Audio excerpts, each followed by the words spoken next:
இயேசு கிறிஸ்துக்குள் பிரியமானவர்களே,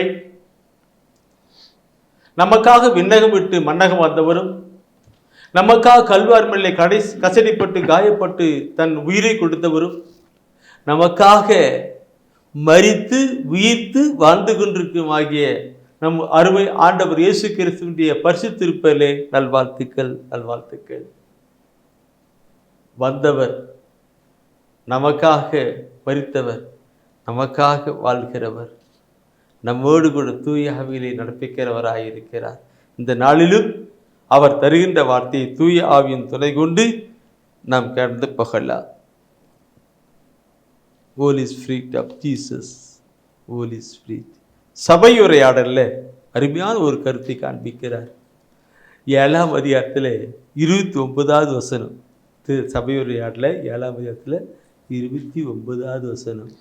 நான் தெரிந்து கொண்டதெல்லாம் இதுவே, கடவுள் மனிதரை நேர்மையுள்ளவராகவே படைத்தார். ஆனால் வாழ்க்கை சிக்கல்கள் அனைத்தும் மனிதர் தேடிக்கொண்டவையே. இதுக்கு மேல் நான் வார்த்தையே வந்து விட்டது, தெளிவான வார்த்தை இருக்கு, அதிகமாக நான் சொல்லவே தேவையில்லை. நான் அவர் சொல்ற அந்த வார்த்தை பாருங்க, நான் தெரிந்து கொண்டு அவர் சபையோரில் அவர் அந்த குறைந்த வாழ்க்கை அனுபவிச்சு சொல்றாரு, நான் தெரிந்து கொண்டதெல்லாம் என்னதான் இன்றைக்கு கடவுள் மனுஷன் நல்லதான் படைச்சார், ஆனால் அவன் வாழ்க்கையில் சிக்கல் இல்லை, அவனே தேடிக்கிட்டான் சொல்லிட்டு அருமையான ஒரு கருத்து கொடுக்கிறார். இதை நான் இது கொண்டு வரும்போது நான் ஆதாப்பு கொண்டு வரேன், ஆதாம் ஏவாளுக்கு கொண்டு வரேன். கடவுள் 5 நாள் இந்த உலகத்தை எல்லாம் படைச்சாரு, 6ஆம் நாள் மனுஷனை ஆதாம் ஏவாளை படைச்சாங்க. படிச்சுட்டு அவங்கள சொன்னார், நீ நல்லா சாப்பிடு, நல்லா தூங்கு, நல்லா குழி, நல்ல பழமெல்லாம் எடுத்து சாப்பிட்டு அப்படி நல்லா இரு. ஒன்றும் இல்லை, நல்லா கொடுத்தாரு இல்லைங்கல்ல. ஆனால் ஒரு சொன்ன ஒரு சின்ன காட்டில் கொடுத்தாரு, இந்த மரத்தை பழத்தை முதல் சாப்பிட்டா நீ சாகவே சொன்னார். இங்கே பார்த்தாக்கே அந்த ஆதாம் வியாபால் கடவுள் வார்த்தை விட்டு அங்கே போயிட்டு சாப்பிட்டாங்க.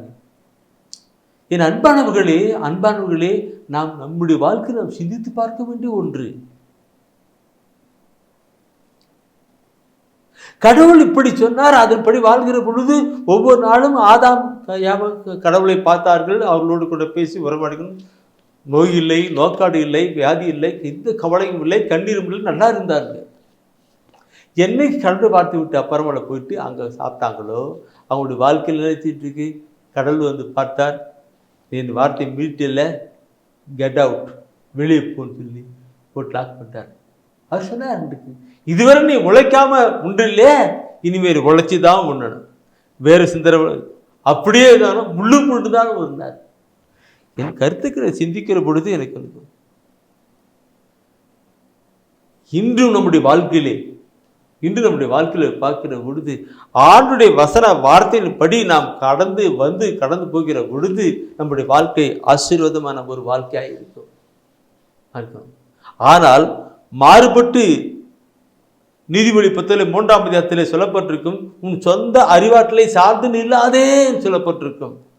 நம்ம சொந்தமாக நாம் எதோ அப்படி பட்டிட்டு போகும் பொழுது இல்லாதவர்களாக போட்டிருக்கோம்.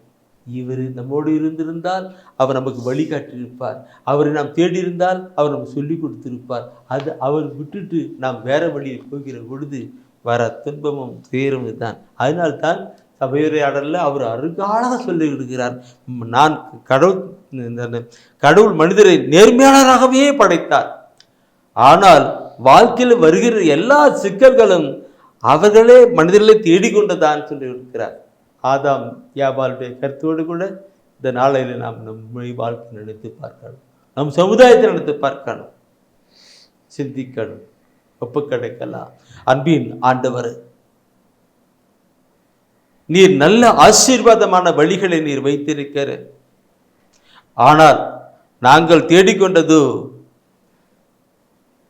இந்த பொல்லாத நிலைத்தான். எங்களுக்கு இந்த பொல்லாத நிலைத்தான் நாங்கள் விரும்பி தேடிக்கொண்டோம், அறியாமலே தேடிக்கொண்டோம்.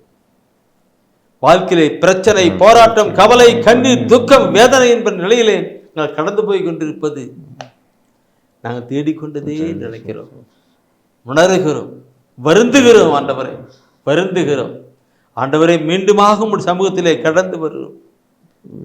எங்களை ஏற்றுக்கொள்ளும் ஆண்டவர், ஏற்றுக்கொள்ளும் ஆண்டவர். வாழ்க்கையில் இருக்கிற எல்லா நிலைகளையும் கரத்தில் ஒப்புக் கொடுக்கிறோம். உங்கள் துக்கம் சந்தோஷமாய் மாறும் என்று சொன்னேரே, அப்படியே ஆசீர்வதித்து மாற்றுவீராக. எங்களுக்காக விண்ணகம் விட்டு மன்னகம் வந்தவரும் எங்களுக்காக மரித்து வைத்து வாழ்ந்து கொண்டிருக்கும் ஆகிய அருமரட்சகர் இயேசு கிறிஸ்துவின் பரிசுத்த திருப்பெயரிலே நாங்கள் ஜெபிக்கிறோம். ஆசீர்வதியும் வழி நடத்தும் நல்ல பிதாவே, ஆமென்.